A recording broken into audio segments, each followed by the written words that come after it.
Aujourd'hui, on descend sous terre. On découvre le monde caché dans le sous-sol de nos villes. On explore les tunnels et les canalisations. Et les autres systèmes qui sont enfouis sous nos pieds.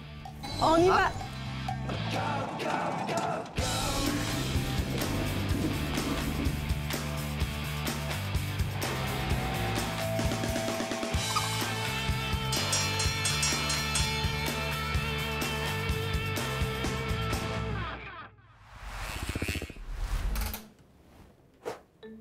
Chloé, sais-tu comment ça fonctionne sous la ville? Qu'est-ce que tu veux dire? Par exemple, sais-tu par où passe l'eau avant d'aboutir dans ton verre quand tu ouvres le robinet ou jusqu'à quelle profondeur on descend sous terre quand on prend le métro? Mais voyons, éteins ta lampe. Ah, désolé. Oui, il y a plein de choses qu'on voit pas, comme où va l'eau de pluie lorsqu'elle tombe au sol ou à quel endroit passe l'électricité ou les communications sous terre. Oui, et ça m'étonne qu'il y ait assez de place pour toutes ces infrastructures. Il me semble que les villes doivent manquer de place à un moment donné, non? Il faut éviter que tout s'entremêle, alors j'imagine qu'ils doivent creuser de plus en plus profondément pour avoir de la place. C'est ce que je veux savoir. Jusqu'où va la ville sous nos pieds?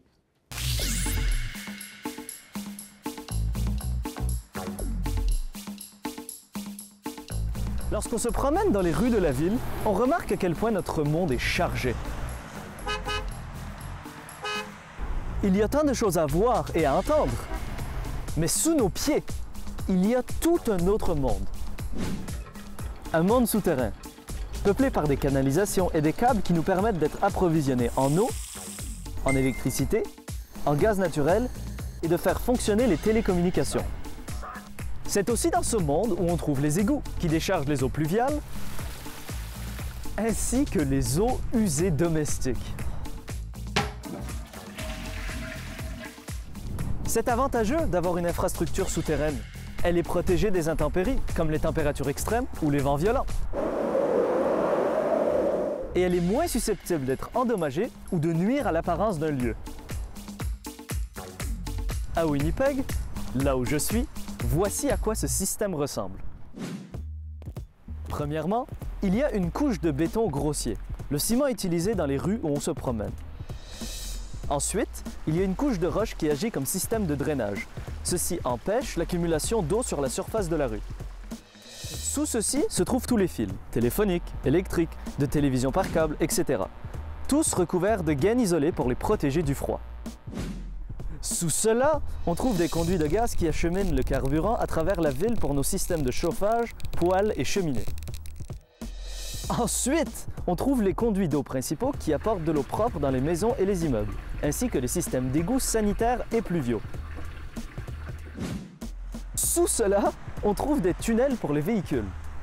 Et puis sous tout ça, dans des grandes villes, on trouve les métros. Certaines stations de métro, comme celle d'Édouard-Montpetit à Montréal, descendent jusqu'à 70 mètres de profondeur. C'est l'équivalent d'un immeuble de 25 étages. C'est un véritable millefeuille et tout un monde à découvrir.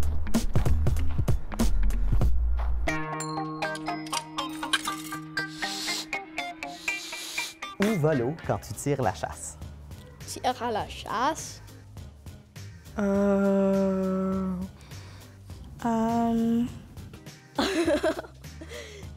Oh, attends, je sais ça. Je crois que ça va comme dans un... Moi, je pense que ça part comme dans des tubes et puis ça finit comme dans les égouts. Ça va comme un endroit où ça nettoie l'eau. Après, on met l'eau comme dans le lac ou un océan ou quelque chose. Dans les égouts. Et après ça? Ben, ça va dans la... Pour moi, je pense que ça va dans la mer. Ça va dans un lac, je pense. L'eau va les égouts et les égouts va à l'océan. Après les égouts, ça se va où? Je sais pas. J'ai pas vraiment écouté pendant ce cours de sciences-là. C'est vrai qu'on sait pas trop comment ça se passe pour évacuer tout ça. Hein? Mais c'est intéressant de comprendre comment ces systèmes-là fonctionnent, alors on s'est informé. Tout d'abord, quand on tire la chasse, l'eau passe par les tuyaux de notre maison pour se rendre sous la terre et rejoindre le réseau d'évacuation des eaux usées de la ville. Ces canalisations-là sont souvent placées directement sous les rues et mesurent plus d'1 mètre de diamètre. C'est grâce à la force de la gravité que les eaux usées peuvent se déplacer dans les systèmes d'évacuation. Une fois arrivées à la centrale de traitement, les eaux usées passent par plusieurs étapes de filtration pour être purifiées. Et par la suite, l'eau propre est déversée dans un cours d'eau avoisinant comme un lac ou une rivière. Qui, à leur tour, aboutissent dans l'océan. Et ce genre de réseau souterrain, l'être humain en construit depuis très longtemps.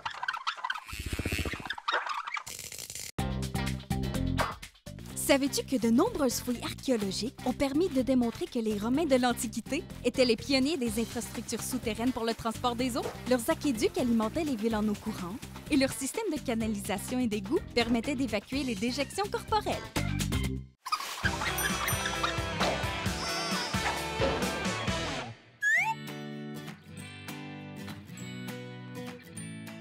Aujourd'hui, notre école vedette se trouve à Grande Prairie, dans le nord de l'Alberta. Il ventait tellement fort quand on y était que j'ai failli perdre ma perruque.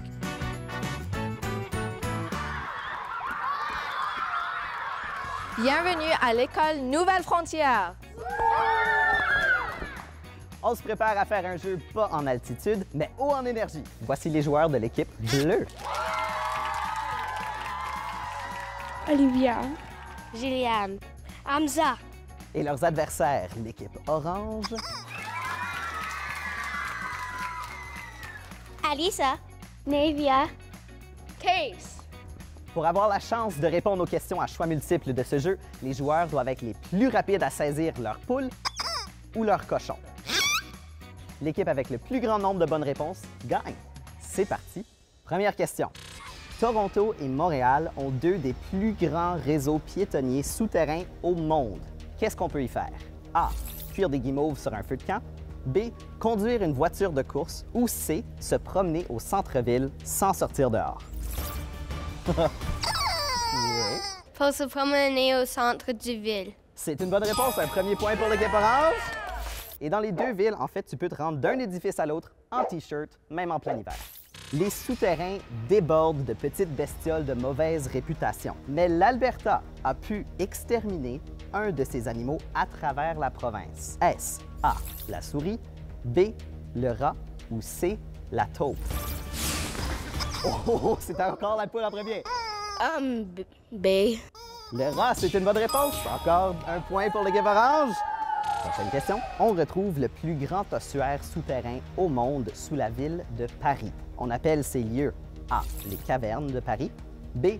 Les catastrophes de Paris ou C. Les catacombes de Paris. C. Oui! Des ossements de millions de personnes s'y retrouvent. OK, attention, la prochaine question est la dernière et il y a 4 choix de réponse pour celle-ci. Pourquoi vaut-il mieux contacter la ville avant de creuser dans le sol, même sur un terrain privé? Est-ce que c'est A, pour éviter de trop nuire à la faune et la flore, B, pour éviter d'endommager l'infrastructure souterraine de la ville, C, pour éviter les blessures graves ou D, toutes ces réponses? La poule est confiante. D. Il y a certaines infrastructures, comme les conduites de gaz, qui sont juste à quelques centimètres sous le sol. Alors, il vaut mieux savoir où ils se trouvent avant de creuser. Alors, pas besoin de creuser trop loin pour savoir que c'est l'équipe orange qui gagne! Bravo!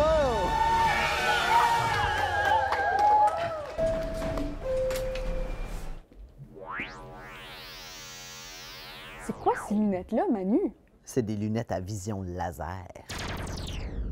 Pour que les villes puissent se développer, ça prend une planification super précise. Ah oui, pour éviter d'endommager les infrastructures. Et il faut connaître la composition du sol à l'endroit où on veut creuser pour utiliser des bons équipements et pour être certain que la construction tiendra solidement en place. OK. Mais ça me dit pas à quoi servent tes lunettes. Ces lunettes permettent d'analyser l'ensemble des infrastructures souterraines directement de la surface, en plus d'étudier le type de sol. Donc, tes lunettes te permettent de vérifier tout ça avant de creuser des nouveaux tunnels ou des passages souterrains, par exemple? C'est ça. Vraiment? T'exagères pas un peu, là? OK, peut-être un tout petit peu. En fait, les ingénieurs, ils servent des plans du réseau souterrain et de machinerie spécialisée pour tout ça. Tellement d'efforts pour nous permettre de se déplacer à l'abri du mauvais temps. Ou sans souci pour la circulation des voitures. Oui, on peut se rendre pas mal loin de cette manière-là. On a lancé le défi à Juléa de se promener dans les tunnels piétonniers de sa ville. Voici ce qu'elle a fait. Bonjour, c'est Julia de Saskatoon et aujourd'hui, pour notre défi, on va explorer les tunnels de l'Université de la Saskatchewan. On y va! Bienvenue à l'Université de la Saskatchewan. On va prendre les tunnels de l'administration qui traversent les résidences jusqu'à la place réelle. On y va!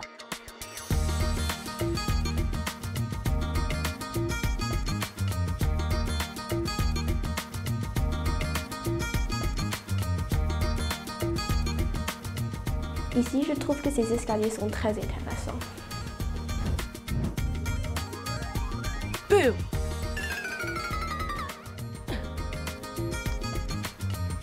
Ici, ils ont mis plein d'œuvres d'art et de photos pour rendre l'espace un peu plus intéressant et joli.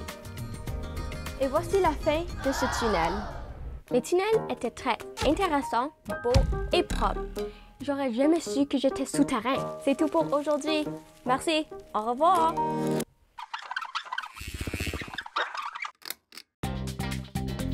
Savais-tu que les lignes électriques peuvent être installées au-dessus des rues ou enfouies sous terre? Selon l'infrastructure d'une ville, les fils qui raccordent les maisons au réseau électrique et les fils de télécommunication peuvent être mis sur des poteaux électriques ou dans des conduites souterraines.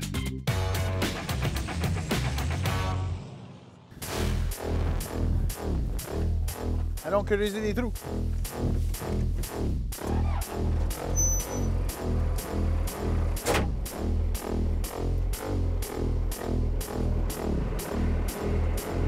J'ai tout le temps aimé l'équipement, la construction, voir les gens faire ça du chemin. Quand j'étais petit garçon, je trouvais ça très intéressant. Moi, j'ai grandi sur une ferme, une petite ferme. J'ai tout le temps été dans tout l'équipement. J'ai jamais pris des cours. J'ai juste appris à mettre des heures dans la machine.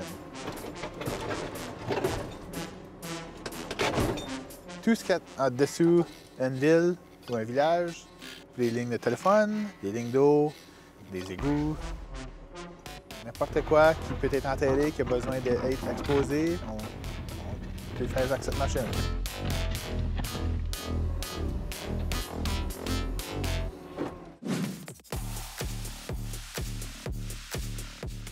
Préparer pour un projet, je demande beaucoup de questions avant qu'on commence même à creuser s'il y a des lignes de gaz, d'autres lignes d'eau, des lignes de steam qui peuvent brûler le monde. Si tu prends pas ton temps ou tu rentres dans quelque chose que tu n'es pas confortable et tu ne demandes pas de questions, ça peut être très dangereux. Il faut prendre le temps et très bien regarder. Mon plus gros projet, c'était quand on a arrangé un fibre optique qui avait été coupé par un autre morceau d'équipement que quelqu'un d'autre n'avait pas checké. Et puis c'était moi qui étais là avec une vingtaine de personnes toute la nuit à arranger ça pour que le monde ait leur Internet.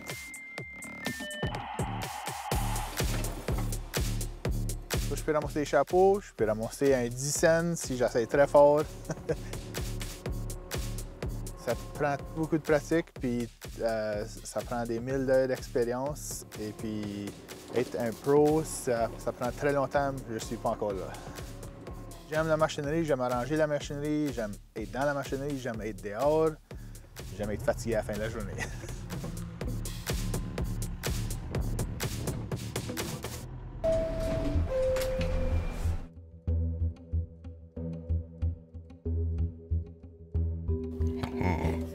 Les systèmes qui sont enfouis sous les rues, ça me fait un peu penser à ce qui se cache dans le corps humain. Ouais, comme notre jeu Opération. Ah! Je manque de pratique. Ouais, on voit pas tout ce qui se passe sous notre peau qui fait en sorte qu'on peut vivre. C'est beau, ça. C'est comme si le souterrain de la ville était vivant, lui aussi. Même si la plupart de ces systèmes sont automatisés, il y a une main-d'œuvre humaine qui travaille fort pour que tout fonctionne bien. La prochaine fois que je boirai de l'eau, je vais penser à tout le chemin parcouru pour qu'elle arrive jusqu'à mon verre. Même chose pour mon Internet. Et le métro. Bye. Et mon électricité. Et ma cuisinière à gaz. Hey, t'as l'air! Planification super précise.